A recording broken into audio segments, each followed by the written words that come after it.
So whenever there's a new film or TV show or video game about polyamory that's just newly come out, I immediately jump on that shit, right? Because I'm really interested in seeing how cultural attitudes towards polyamory have changed over time. Sometimes they're really progressive, sometimes they're not. Overall, I just love to provide commentary on it. So today, I'm going to be reviewing a new film that just came out, distributed by Mubi, called Passages. It's a film directed by Ira Sach and starring Ben Whishaw, Franz Rogowski, and Adele Exarchopoulos. I think that's how you pronounce her name. You might have seen these actors before. Ben Whishaw is a very famous British actor, and he's been in a bunch of films. He's probably most well known for Q in the James Bond films, and he's also openly gay, in real life, that is. And Franz Rogowski I've actually not seen before, but apparently he's been in a bunch of films.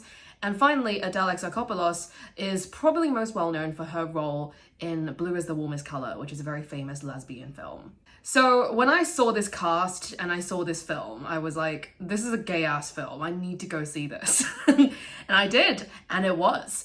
I should probably preface at the very start of this that if you're looking for a film that has good polyamorous representation, this is not that.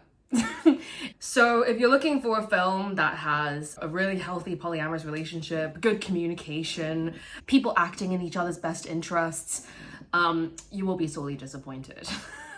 However, I still want to talk about this film because basically I thought it was a really fascinating character study of narcissism in non-monogamy. Because basically the guy in the middle, who is played by Franz Rogowski, he plays this guy called Thomas. He is a narcissist, and I don't say that word lightly. Like, he checks all the classic boxes of narcissism, just a really elevated, delusional sense of self, but also really insecure at the same time, uses and objectifies other people for validation, manipulates other people, gaslights people, lies to them, like makes really impulsive decisions. Like, he is a textbook narcissist. And basically, this film is about him attempting polyamory in the worst way possible. Now, I thought that this was a really fascinating film. I thought it was a really interesting drama between these three people. So how I want to do this video is basically I just kind of want to give my overall impressions of the film and why I think you should watch it. And then I'm going to go through the plot and talk about how I feel about the plot. So, you know, at that point, obviously, it will be full of fucking spoilers. So, you know, I will let you know before I get to the plot description, and those of you who want to watch it or don't want to be spoiled, you can click off, watch it, and come back. If you're not planning on watching it or you don't care about being spoiled, then feel free to watch this entire thing. In terms of kind of my overall impressions of the film, like, I think that in terms of cinema, it was really well shot, really well directed. The plot and the script were really tight. The character of Thomas, like the narcissist, was particularly well written. From the opening scene, you hate this guy. Like, you are simultaneously frustrated and fascinated by everything that he is saying and doing. He's got that narcissistic charm. He's got that charisma that draws you in, but also what he's doing is incredibly fucked up. And I also found the two characters around him, played by Ben Whishaw and Adele Exarchopoulos, really fascinating because, you know, even though they're both like clearly being emotionally abused and ground down by Thomas's character, they're also not like victims. So Thomas's husband, Martin, who is played by Ben Whishaw, is almost just already been through the ringer by the start of the film.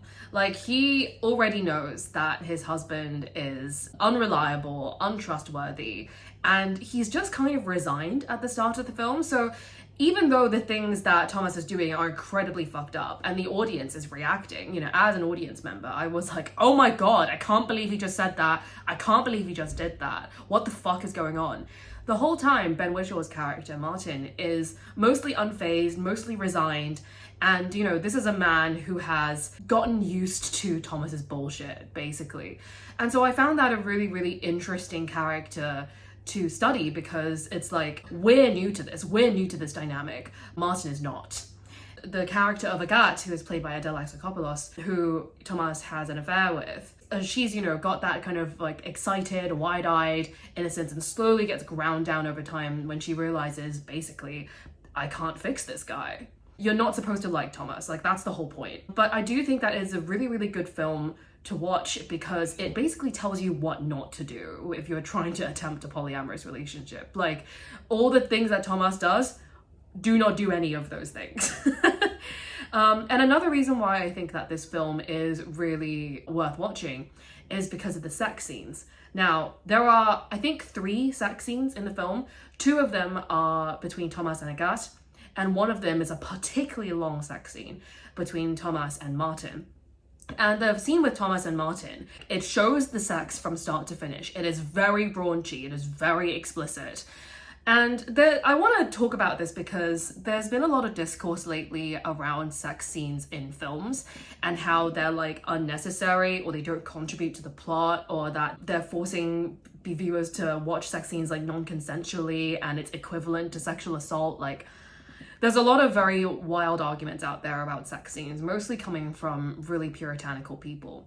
I don't mind the occasional gratuitous sex scene. Like, I'm like, whatever, you know? And I think that sex can actually tell you quite a lot about a person, like how they have sex, who they're doing it with, the circumstances under which they're doing it, how they're interacting with each other when they're having sex, right? That tells you a lot. This film is no different. The scene is very explicit, but it tells you a lot about the characters. The context under which the sex scene is happening is incredibly fucked up. I think it's really worth watching for that. I think one thing that I didn't like about the film is how it contributes to perceptions of polyamory and also bisexuality. I think that in general, bisexual people, obviously there's the stigma that we're cheaters, that we're untrustworthy, that we're indecisive, and all of that kind of stuff. And same with polyamorous people, right? This film does not help that. It's an entertaining drama on its own, and I feel like I wouldn't have this criticism if not for the fact that there is already so much stigma against bisexual and polyamorous people that this film is to a degree contributing to. Obviously, bisexual narcissists exist. Obviously, bisexual cheaters exist. And like I said, this film on its own is a very good film.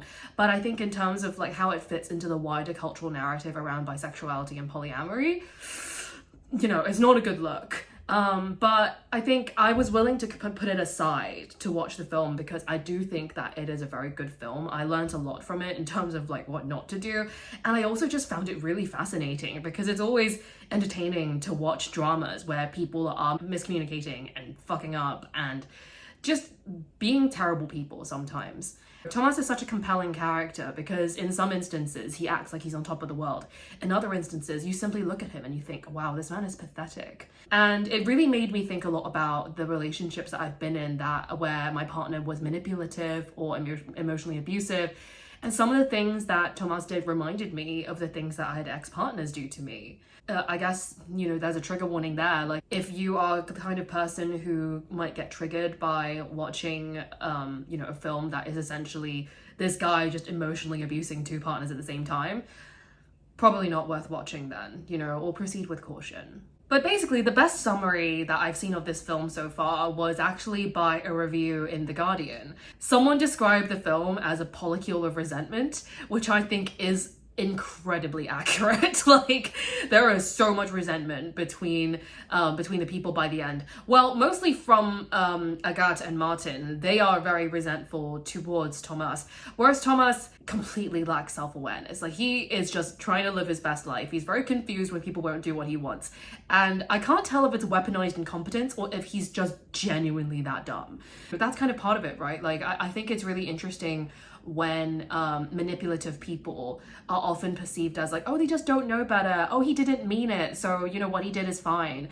Like, I remember making lots of excuses like that when I was in a relationship with someone who was very emotionally abusive. He would repeatedly do things that were really fucked up, cross my boundaries, etc. And I would just be like, oh, well, but he apologized and he didn't mean it. So, you know, I need to forgive him because if I get really upset over something that he didn't intend to do, he's gonna get upset. And then I have to comfort him. And I don't want to do that because I'm the one who was upset first. So why should I be comforting someone who's upset because I'm upset? And so I learned to repress my feelings and just not speak up and stand up for myself when fucked up things were happening to me, because I knew that my negative emotions would be used against me. So yeah, like, in a lot of ways, this film brought up a lot of those feelings, like me remembering how I had to really just pretend that everything was fine, because if I even said anything, then, you know, my partner would overreact. They'd make it out like it was my fault somehow. They'd guilt trip me. and then I would end up hating myself. So this film can be triggering for people who have been in emotionally abusive relationships. You know, I'm over what happened to me, but it was really interesting watching this film for that reason, because I was like, oh, that was what he was doing. Basically, I really recommend you watch this film unless, you know, you feel like you would be triggered by the content, because I think that there's a lot to learn from it, even though it's really frustrating to watch. Absolutely not a good guide for like polyamory best practices, but it does tell you a lot about what not to do. Okay, so now I'm gonna jump into the plot. And before I do that, I'm actually gonna tie up my hair because there is a heat wave going on in the UK right now. And it is too warm to continue filming this with my hair down. There we go. So let's get into the plot. The opening scene of this movie is actually of Thomas being a film director, because that's his job. So Thomas, he's in a gay marriage. He's married to Martin, who is a British, I think, graphic designer or printer. Like, he makes prints, basically. I don't know how long they've been married for, but it's implied they've been married a while. The opening scene is of Thomas directing a film. It's like a transition shot where like the actor's like walking down the stairs to a party or something like that. But from the opening scene, it's established that you hate this guy. You hate Thomas. Thomas is insufferable. He's like really controlling on set. He starts yelling at the people on set. He gets really worked up. He gets really nitpicky, and he's basically just, you know, trying to control his environment, right? Which is so interesting to establish for him as a character. Like the fact that he's a director, right? He wants control over his environment. He wants to direct people to do what he wants them to do. So I found that really fantastic for just, this film really showed this guy as a character, what he's like, and what you can expect from him for the rest of the film. So anyway, the film wraps, and there's like a wrap party, I think. Thomas's husband, Martin, shows up to support him, and he's like, yay, you know, the film's wrapped, whatever. Martin, I think he's like tired, or I don't know, he's just like not in the mood to like party or whatever. And Thomas is like, come dance with me. And Martin's like, I don't really want to. And then Agathe, who is a teacher, who I think she was, I don't know how she appeared on the set. And maybe she was one of the extras. Maybe she was like a friend of someone who was on the set. Who knows? But anyway, she's at this party. Thomas sees her at the bar and he turns to her and he's like, my husband won't dance with me. And Agathe says, I'll dance with you. And they end up dancing. At some point during that, I think Martin goes home. And basically, after he's left, Thomas gets with Agathe. He has an affair. So already at this point, I was like, wow, this guy's a terrible person. The next scene is him coming home, you know, the next morning or whatever. And Martin's like, where the hell have you been? And I was totally expecting this scene to be one where like, because we don't know anything about their marriage up until this point. So I was like, oh my God, he's like cheating on his faithful husband or whatever, like for the first time. He's going to be so apologetic, or he's going to be like, oh my God, I fucked up or whatever. Or he's probably going to hide it from him or some shit. Nope. Thomas goes to him and he's like, oh my God, I had such a great time last night. Can you believe I slept with a woman? And he says this with no shame whatsoever. He's just like, I slept with a woman last night. And not only that, he also says, I felt something with her that I've never felt before, or something like I haven't felt in a long time. And I remember, like, I was watching this with Taylor and I recoiled from the screen. I was like, you do not say that. Well, firstly, you do not cheat on your partner. But secondly, you do not just have an experience or something, even if it was consensual. You do not go on like a first date with someone, come back and be like, my life has been changed. This person's like completely changed my life. Like, I felt feelings and passion that I've never felt before. Like, you don't say that. Like, how's that supposed to make your partner feel? So I was like, oh my God, Martin's gonna be so pissed. But Martin just is completely unfazed. He's resigned, in fact. And when Thomas is kind of telling him about all this stuff, and he's like clearly excited to share with him how he's just cheated on him, again, it's implied, Martin's just like, it's fine, you know, you're always like this when films wrap. Let's just go, you know? And I was like, oh, okay, so Thomas has cheated before. Thomas has cheated multiple times. Martin has gotten so used to it that it is just kind of part of their relationship now. You also notice a bit of passive aggressiveness from Martin. Like, Martin is giving Thomas the silent treatment. His body language is avoidant. It's turning away from him. He's not looking at him. He's like feigning disinterest. You're like, okay, I don't know how long these two people have been together for. Maybe things used to be good. Maybe they used to be in love. But Martin is clearly distancing himself and already emotionally checked out of this relationship. So this marriage is one that is failing. But it's really interesting that I'm only getting this vibe from Martin, because Thomas is super excited. Thomas is like, oh my God, I slept with a woman. And when Martin's like, okay, cool. Thomas is like, why aren't you happy for me? You should be happy for me. You love me. You're my husband. And I'm like, is this man delusional? because yeah, like it's so obvious from Martin's body language that he is not into this. He's had his boundaries repeatedly disrespected, and Thomas is just like, la da da, like I've just had a great time. Why aren't you happy for me? You should be happy for me. Guilt tripping him for not being happy for me, and it's like, wow, what is going on here? Immediately in the first 5 to 10 minutes, I'm already like, I am hooked. I am so fascinated by this dynamic and how kind of Martin is letting Thomas walk all over him, but also is too checked out to care. And meanwhile, Thomas is still under the delusion that Martin is in love with him and supports him sleeping with other people. Thomas has just assumed that they're in an open relationship now, when Martin actually, in reality, has checked out of the relationship. They're barely in a relationship. They're barely married. And he's just kind of like, right, you're sleeping with other people. I don't give a fuck. Anyway, from that point on, things are different this time, because it's not really established whether or not Thomas identified as bisexual before the events of this film, or whether Agathe was like the first woman he'd ever slept with. But it's definitely suggested that like this is like a new experience for him. And maybe because it's a woman, I don't know. But the word bisexual is never mentioned in the film. So Thomas basically starts an affair with Agathe. Like instead of just hooking up one time, they hook up again and then they end up developing a relationship. Martin is obviously not happy about this. And Thomas is, again, completely lacking self-awareness. He's just like, why won't you be happy for me? I don't understand why you won't be so supportive. You know, like, I'm having such a great time and you love me, so you should be happy for me, etc.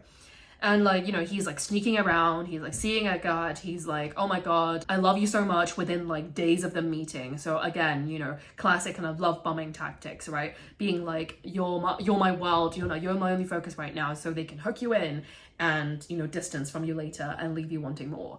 So they start an affair, they start a relationship, and then things between him and Martin start to break down, and eventually Thomas moves out and moves in with Agathe. But the thing is, even after he moves out, Thomas still retains the key to Martin's home, because he's like, oh, we're married, we're still in a relationship, I've just moved in with someone else now. But he repeatedly keeps disrespecting Martin's boundaries.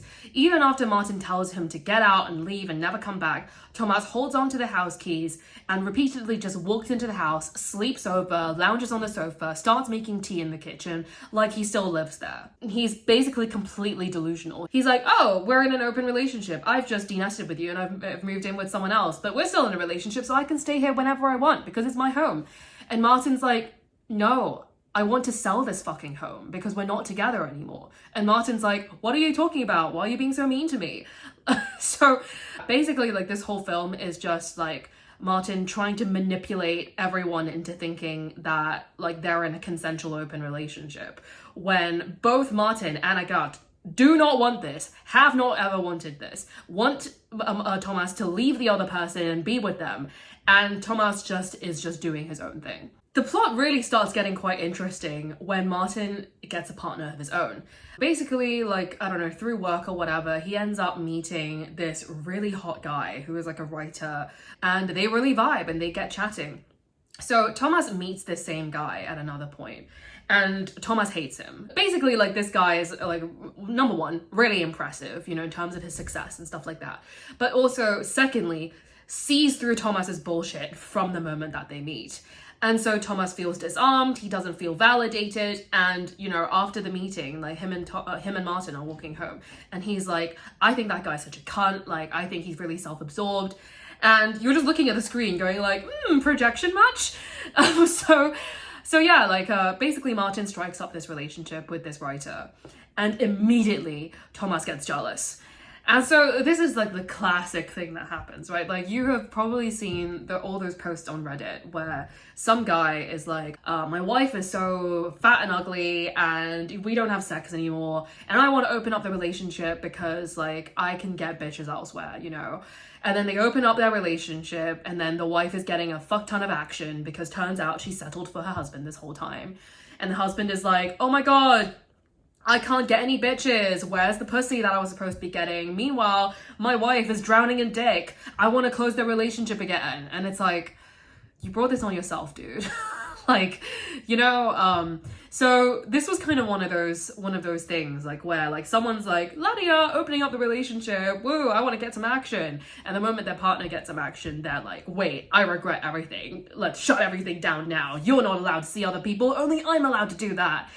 So it was one of those things. This is the kind of classic kind of disorganized attachment situation where you only want someone when they're pulling away from you, and when they're actually with you, you pull away. Thomas is like just being his delusional self, like, and just being like, yeah, you're still in love with me. Yeah, we're still living together. I'm just gonna casually come into your house and just do what I want. What do you mean you don't love me anymore? What do you mean you don't want to talk to me? Like, don't you love me? And going from that to realizing that like Martin's actually like properly struck up a relationship with someone else and also moved that guy into the home that they used to live in, that makes Thomas really angry. And Thomas is like, oh my God, you know, I realized the error of my ways. I love you. Like, you know, leave him so we can be together. And I'm like, oh my God, Thomas, what the fuck are you doing? And he's still with a gut at this point in time. And something that was really interesting about this reconciliation between Thomas and Martin is that, basically at one point, Thomas is crying and he's like holding on to Martin and he's just like, I just really miss being with a man.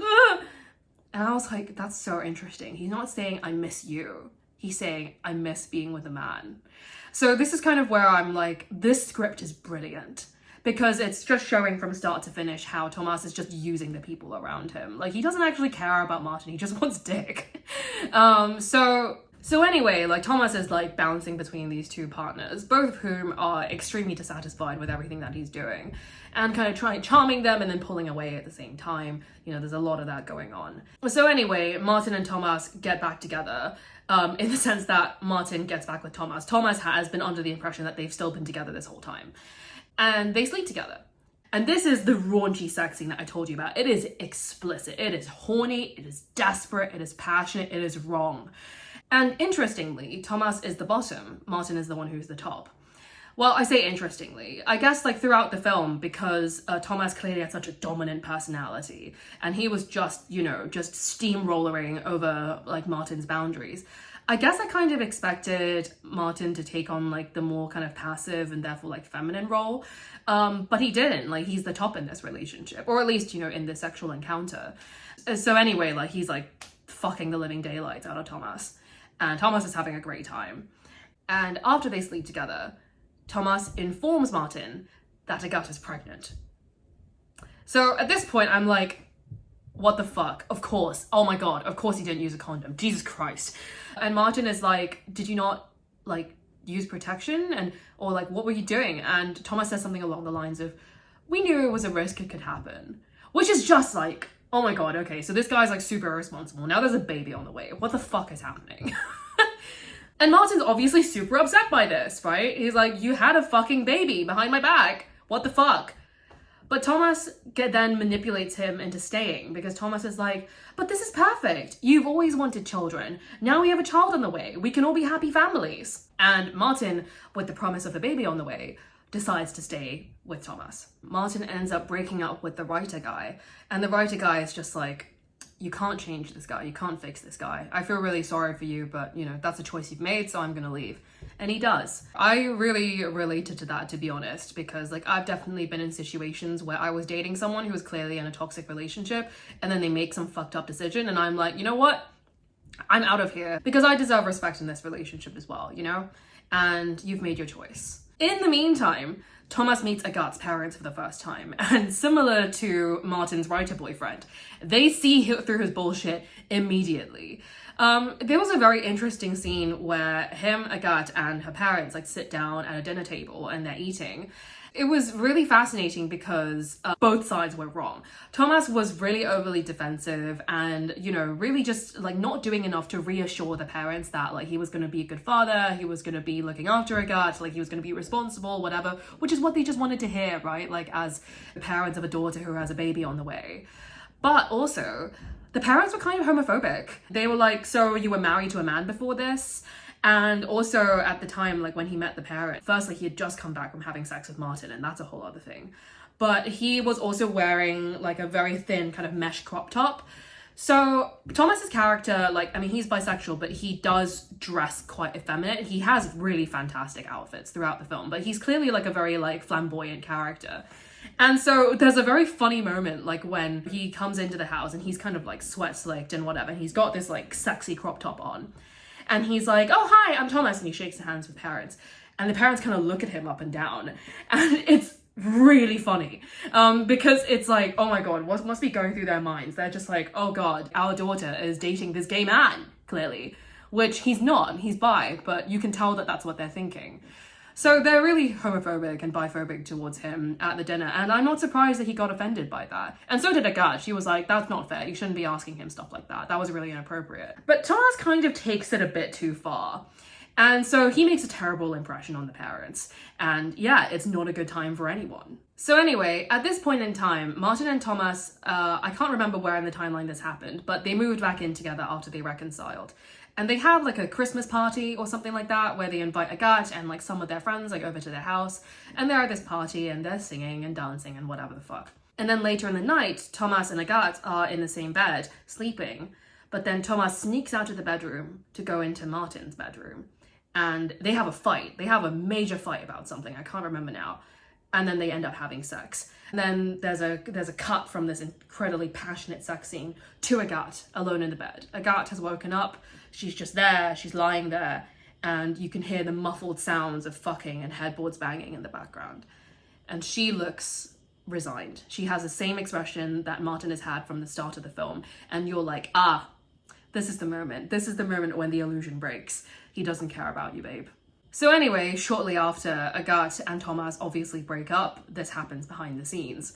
We find out about this because Martin and Thomas have reconciled and they're going on a trip to Venice together. I think they're probably going to the Venice Film Festival or something, it's implied. Agathe and Martin end up meeting up. And this is the first time that these metamors have interacted without their hinge partner, Thomas, being in the middle. And Martin is like, hey, we're going to Venice and I thought, I'd give you a little bit of something. And she opens the gift box that he gives her and it's a little tiny baby onesie. And I'm like, oh, that's so cute. But then Agathe just looks at it with a stony expression on her face. And I'm like, oh my God, what's wrong? And she says to Martin, didn't you hear? I got an abortion. And the penny drops. And the audience realizes, and I realize in that moment, that Martin was only staying with Thomas because there was going to be a baby on the way. And so when Agathe got the abortion, Thomas didn't tell Martin because he knew that if he told him, Martin would leave him. And I was like, oh my God, this is fucked up. This is incredibly fucked up. What the fuck? So Martin is incredibly upset. And Agathe is just like, I'm gonna go now. And she gives him the gift box back with the baby clothes in it. And she gets up and leaves. And there's a really close shot of Martin. Ben Whishaw, fantastic actor. My God, I was with him the whole way. There's a shot of him and his lip is trembling. He's looking at the box, but it's so subtle. And you're like, this man is devastated. Like, he's devastated by the betrayal. He's devastated grief that of this baby that he was really hoping for isn't coming. And he's devastated that his life is a lie. So then there's a scene between Thomas and Martin where Thomas is all dressed up, ready for a film premiere. And he's like super hyped and he's in a nice suit. And he's like, Martin, why aren't you dressed?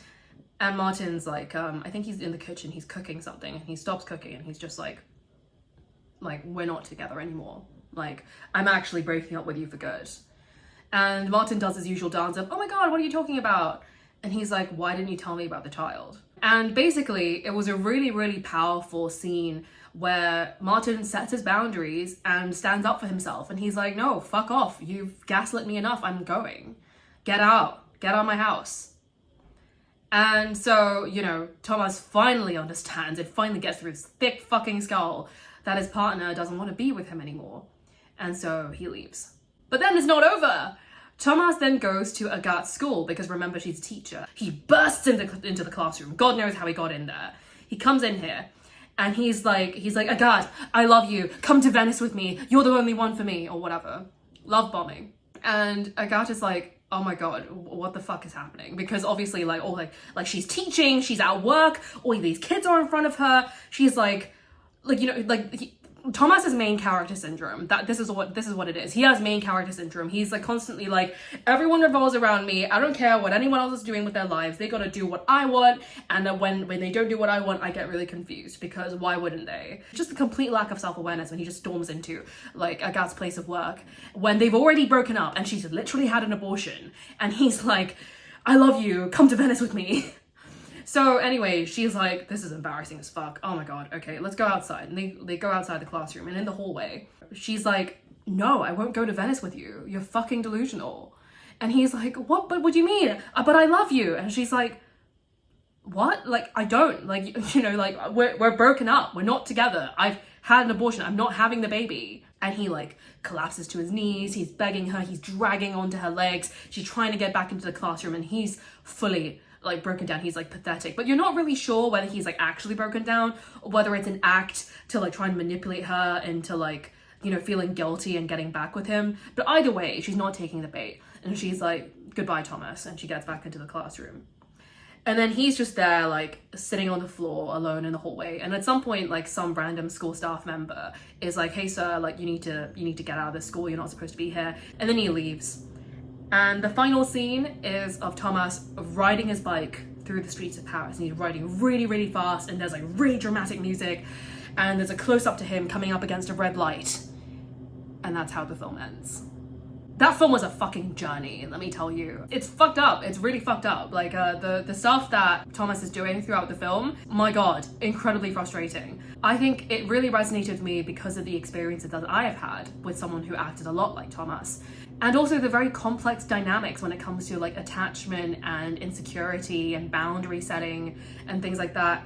That I really think the film showcases quite well. You know, if you've watched to the end of this, then you already know the whole plot, but I still encourage you to watch the film regardless, because there's so much that I've missed out on seeing here that honestly you just need to experience within the film.